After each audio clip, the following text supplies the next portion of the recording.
owners in general, but definitely a lot of small business owners that are doing their own HR, maybe don't have they have a designated person, but maybe not in the background. That compliance piece is really important. And so we are definitely going to shift into the recruitment piece in a moment. But when you think about that HR compliance piece and regulations, we know they are always evolving, including the shifts and transitions when it comes to transparency. What's another critical change that a small business owner should be paying attention to right now to really stay compliant, but Mm, also to stay competitive? mm, mm. You don't need an HR person. I think that's number one to be able to be an employer of choice. But it does mean that you need to make sure you've got some resources. And that's really the essence of my business, Aisha, right? Like that's what I exist for, right? Is having me in Mhm. your back corner, your dial a friend. And then when it comes to compliance, we have tools today where you don't have to do it on your own because there's no way, there's too much information overload. So I use a tool called Mineral, and it's a perfect tool for small businesses, for HR practitioners. It's got all sorts of good stuff in it to keep you aware, because we are expected to follow the rules and we are expected to do things the right way. And we've got to be able to find that I don't know isn't a good answer anymore, or I wasn't aware, or no one told me. Yeah, I think that I wasn't aware is probably what shows up the most.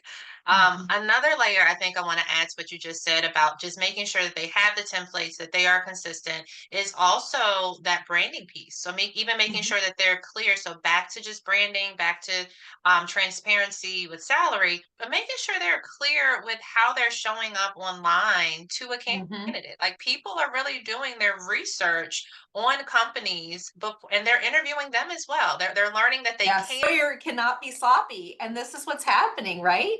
Because if you don't have a process that people can follow, if people ask you what are next steps and you're like, I don't know, or yeah, we'll get back to you, or you don't have an application, or you don't have a clear way for people to find how to apply to your role, or you're not sharing your information transparently like you should, that is not going to get you the top talent, right? That is not going to get you good talent. Instead, you will attract the same type of people who are willing to settle for the way that you're doing business. And so the employers today that are winning who are getting the top candidates are those that are able to speak confidently about their business, that can speak confidently about where they're going, and they have a process that backs it up. One of the things that I'm telling my small business owners, you don't have to have it all, right? But you have to have just a few things that show up sharp, consistent, and that you know what you're doing. You have an offer letter, you have an application, you have a couple of these things. You are well on your way, and don't delay. You want to start early in developing and building those things, not this stuff where people are going to ChatGPT and Google and downloading forms and all this kind of stuff. Yes. Let's stay with technology. Okay, let's do it. We know that artificial intelligence is out there and whatever the Mhm. tool is you use. So Chat GPT, Microsoft has Copilot, Google has Gemini, and there's so many others out there. Mhm. With AI and automation now transforming HR, what are some typical ways that small businesses can leverage these forms of technology without losing the human touch in their recruitment strategies and also employee engagement? So they've already got the folks in there. How do they keep them? Hmm. So there was an interesting stat that I saw with Gartner, which I think is a great resource for gathering this kind of information. And they're saying that 41% of HR teams are using AI in 2025. So we're hearing that, you know, we know that there can be some challenges, which we know on the HR side of things around compliance and making sure that AI isn't also eliminating people from the talent pool. But Hmm. we've got a number of trends, which we'll also touch on later about the number of people in the pool. But to find qualified people, it takes a lot of effort to kind of go through. So AI is powering that in the background. However, AI is a tool, not a standalone, in my opinion. I think a lot of people are getting this. I Absolutely. think we were all afraid, like, oh, it's going to replace people. Well, AI is only as good as the person behind it who's feeding the information.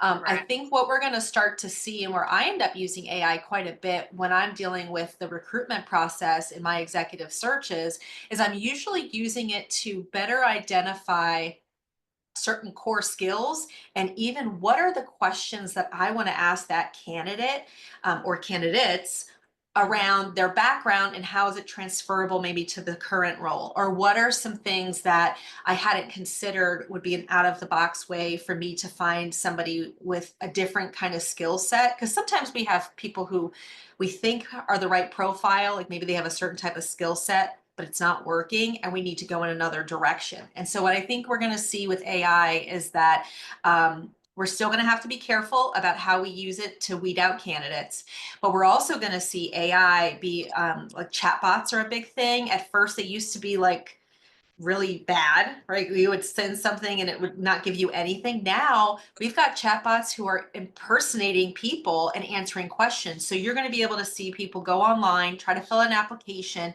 and maybe even ask you questions about yourself to create a profile for you. I do think that AI is going to redefine how we do our traditional processes, who gets involved, and then how do we get scrubbed for our skills and what we know how to do.